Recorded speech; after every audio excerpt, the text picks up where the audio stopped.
Magandang araw po mga kawangis ko kung sa man sulok ka man ng mundo. Ito ang inyong lingkod, Anton Olson.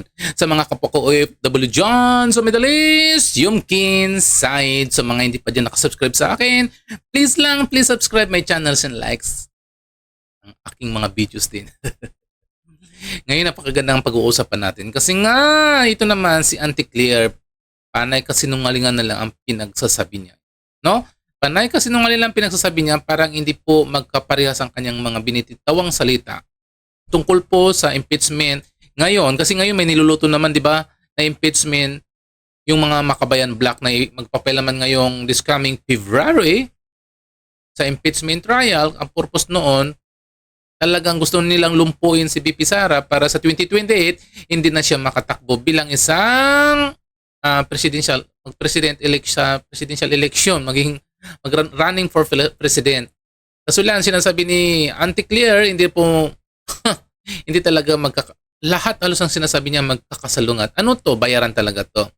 Tingnan mo, nag-post siya nagsalita si Auntie Claire dito, sabi niya, hindi sakop ng Pangulo kung sino man nagsampa ng impeachment complaint laban sa Vice Presidente. Tandaan nyo yun ha? Hindi daw sakop ng Pangulo sino mang magsampa ng impeachment complaint laban sa Vice Presidente. Ngayon, nagpatutsada naman sa kanya si Kiko Barsaga. Ang sabi ni Kiko Barsaga, hindi ba sa kanya galing ang bilyon-bilyon pambayad sa mga congressman? Di ba? Ang anghang. Ang anghang ang sinabi ni ni Kiko Barsaga, which is totoo naman talaga na lahat ba nangyayari yan sa Pilipinas, alam po yun ng presidente. Kung matatandaan yung mga kawangis ko, lahat po noong 2025, di ba, yung pinail na impeachment complaint kay BP Sara, ang laging sinasabi ni Bangag, hindi siya makikialam sa sa impeachment trial at hindi niya alam ang magiging impeachment trial laban kay BP Sara. Pero si Sandro Marcos ang nangunguna, di ba? Ngayon, tinanong ulit naman siya ng isang tinanong naman ulit siya sa kanyang tawag diyan, sa kanyang press briefing. Ang sabi naman niya dito sa unang pahayag, at tandaan niyo mga kawangis ko, sa kanyang pahayag, hindi daw makikialam si BP o si Marcos Jr. sa unang niyang press briefing. Tignan natin, panoorin natin. Tinanong kasi siya diyan na dapat na sagutin. So sa ngayon muli, hindi po sakop ng Pangulo kung sino man po ang magsasampa ng impeachment complaint laban sa Vice Presidente. Pero wala po ba siyang power na kausapin yung sa Kamara para naman maiwasan na ulit yung kagaya ng nangyari since parang yung impeachment against BP Sara last year, 2025, it's a failure impeachment. Failure impeachment. On our part, we cannot say that it's a failure impeachment. There's still an ongoing pending case before the Supreme Court. Well, anyway, muli sasabihin natin, ano man ang mangyari po tungkol sa impeachment, yan naman po ay nasa jurisdiction po ng Kongreso at kung sino man po ang magsasampa ng kaso na yan ay hindi po makikialam ang Pangulo. But muli, ulit-ulitin natin, ang Pangulo po, ang nais po niya. O di ba?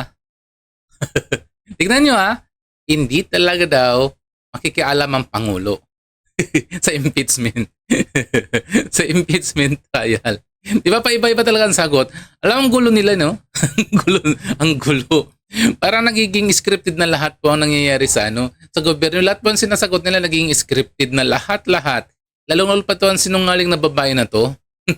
Ito, tingnan nyo naman ito yung pangalawang interview na sa kanya. Ito kasi yung interview na una sa kanya, parang mga 3 days ago pa lang to na in-interview siya. Ngayon, in-interview niya kagabi, in-interview ulit ito si Auntie Claire ulit. Ito, tignan niyo ang sinabi niya, makikialam na yung Pangulo. Panoorin niyo, ang gulo talaga, no?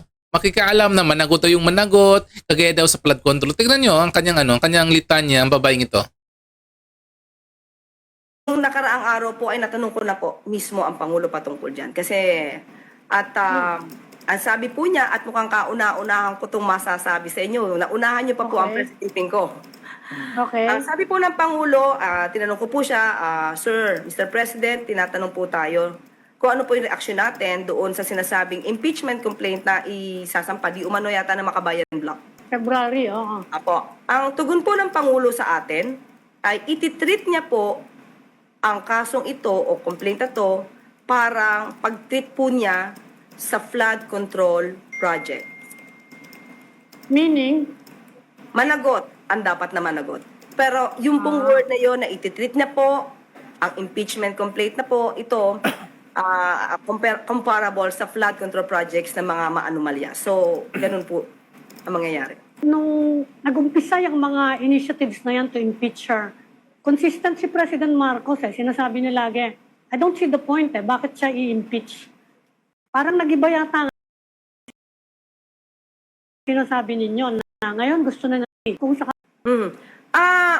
Consistent po ang Pangulo sa lahat ng issues.